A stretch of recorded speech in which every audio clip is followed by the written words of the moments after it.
Beach resort owners sa Samal Island, Davao del Norte gipahimangnuan nga bungkago ng mga illegal structures sulod sa easement zone aron dili maipit ang ilang business permit. Ano ang report ni John D. Esteban? Ginaplano na ni Joreneo ang pagbakbak sa natukod nga seawall daplin sa baybay sa iyahang beach resort. Nasulod man gud kini sa easement zone. Sa easement zone, dapat walay nakatukod nga permanenteng struktura aron magpabiling abli kini sa publiko. Tanan man gyud beaches diri sa Samal nga kinahanglan kuhaon gyud ni siya. Para tuman na lang. Para tuman na lang ta kay mao man dili man ta ka negosyo og tarong kung dili na to ni kuhaon.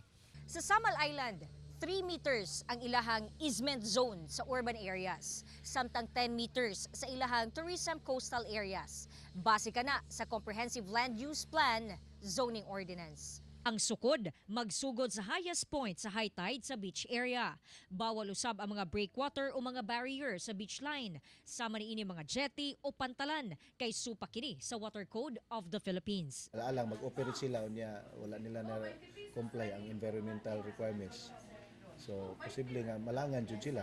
Kung doon na may struktura nga natukod sulod sa easement zone, dapat dunay force lease agreement. Which is important para ma-justify ang ilahang pagbutang og structures.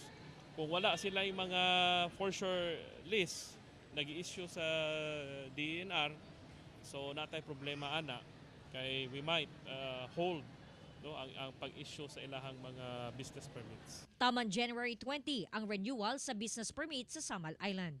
Kauban si Mel Colmenares sa kamera. Ako si John D. Esteban para sa One Mindanao.